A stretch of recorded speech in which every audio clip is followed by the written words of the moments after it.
everybody. Welcome to the Construction Record Podcast. I'm digital media editor Warren Frey, and with me today I have Todd Clyde from Blue Branch. And we're here to talk about supercommuting, which you've talked about for our newspaper and various other papers besides. You've had articles in the Globe and Mail and the Toronto Sun, to name two. When I look at it, it's something that the mining and oil and gas industries, I think, have been kind of doing for a while. But what you're doing is advocating this get expanded to other areas to address the labor problems we have. So, but I'm telling you things you know way more about than I do. So how about you go into sort of an introduction to supercommuting?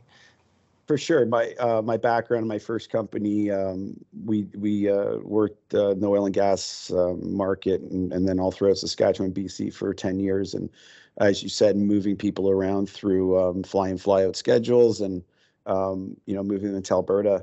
Sold that company in 2014. And 2017, I started Blue Branch out of seeing in Ontario, especially in small town. Stratford is really Ontario where it started. By accident, really, I was introduced that there was a challenge with the construction and manufacturing industries there because all the other regions in Ontario were picking up. And I go, well, would you be interested in if we flew people in? And, they were like, oh, that's such a great idea. I said, okay, well, let's try it. And, I said, but remember, this isn't new. It's just taking some of the best practices we had from other markets and bring this into new zones in especially rural areas of Ontario. And so we knew that people will move for work. With what was different with Blue Branch is I launched as a social enterprise because I was concerned all these individuals that used to work for me and with me, and some from management to general labor, skilled trades, were all of a sudden out of work, and they couldn't find employment in the areas that they were working in for years and apprenticing in. And so all of a sudden, these individuals in Alberta and the guys from the East Coast that used to go there didn't have anywhere to go. And so I was like, you know what, guys, I got jobs in Ontario. Like, why don't you come here? And it was like, yeah, okay, we're in. So convincing the harder part, it wasn't so much finding the individuals, convincing individuals in Ontario that and companies, and more or less, that this was something that could be done, because obviously there's additional costs that go in with the flights and the housing and everything else. But the alternative is not to have a workforce producing the amount of products that you need to be produced in a day. And speaking of that, you address the housing crisis that we're all looking at now, and how we're not getting enough houses built for enough people to buy. And you're saying that this could be a way to address that. Well, I think that we have to find several ways to address it. One of the ways is how do we find more affordable housing? How do we find quicker housing that's, from shipping containers to pop-up housing? That's important.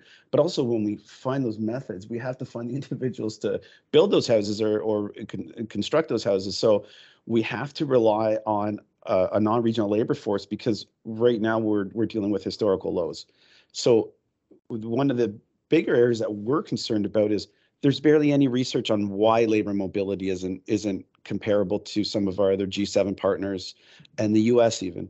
There's a lot of mobility in those areas. Canada sits right now at 1% of our population is mobile for labor. That's down 1% from 50 years ago. That doesn't sound like a lot, from 2% to 1%, but that's just under 400,000 individuals who are less mobile now than 50 years ago. Why? We don't know. So we're working closely with researchers from the University of Toronto and University of Windsor to study this phenomenon and figure out, how do we increase labor mobility? What are the things we have to do to make people more comfortable trying a new area? One of our approaches is kind of the nudge approach of, when we ask someone to move from, Stevensville, Newfoundland, or somewhere to Stratford, Ontario, their first thing is, well, I don't even know where it is. I'm not just going to uproot my life to go somewhere I don't understand. And so, we take that pain away from them by saying, look, here's a plane ticket, here's a place to stay, and here's an employer that wants you. And they'll come in for 4 to 6 weeks and then go home for a week to reset, check in with family, come back again, repeat that process. And, what we're trying to do is research, how long does that process take before someone says, hey, this is a good region I want to relocate to. And hey, I'm going to bring my family. And that is, for us, is what we think is the best way of increasing that is by making it a soft landing for these individuals to at least try it, because there's a lot of anxiety around change and new environments and new areas. So we do a lot of work to mitigate that, and the end goal for us is to increase labor mobility across Canada. and to find those employers a new employee and those communities a new family or a new individual that come to the region. Now, a lot of this comes down to logistics. If you have like a mining camp or an oil and gas facility, they've usually got a big work camp, and those are actually kind of almost little cities in a way. But you can't really do that if you're working on housing or other particular, or like, so let's say a factory or something. So, what are the logistics behind getting people of a sizable amount of people to a location, and then getting them to work?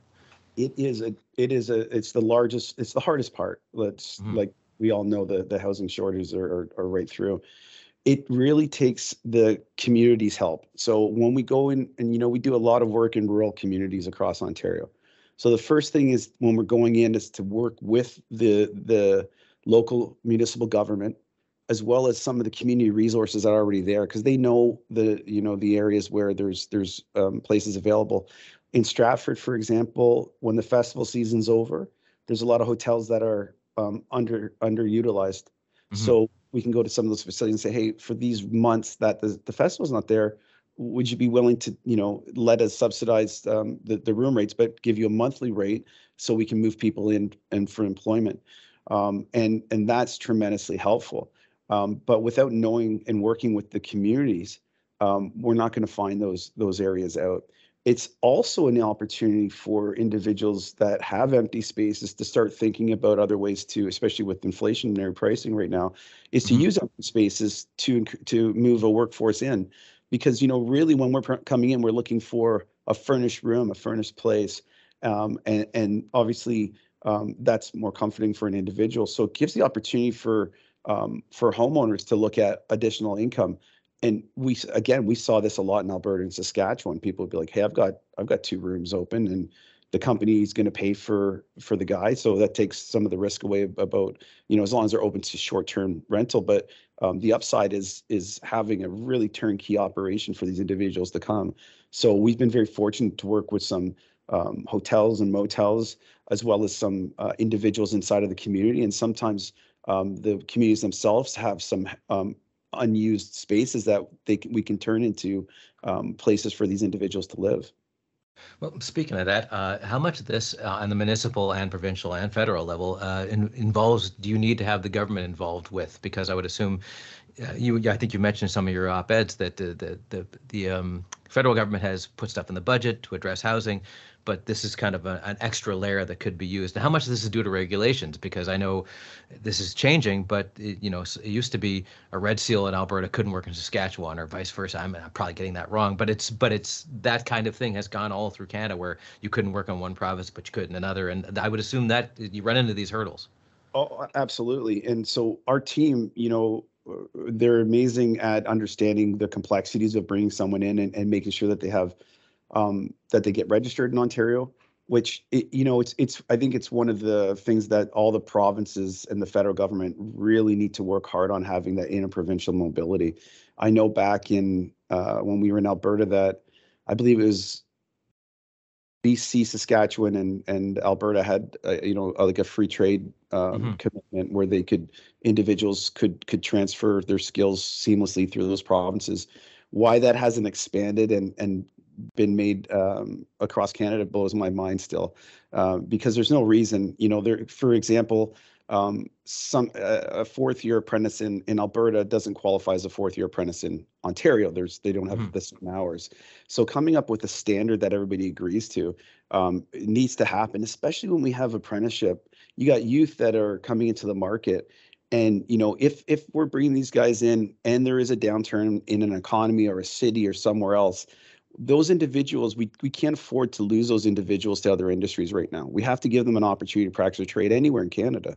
And to say that they can't right now is absurd. So I think that's a problem we have to address very quickly, especially with the announcements we're making right now in Ontario with all the infrastructure and road buildings. We need people in here.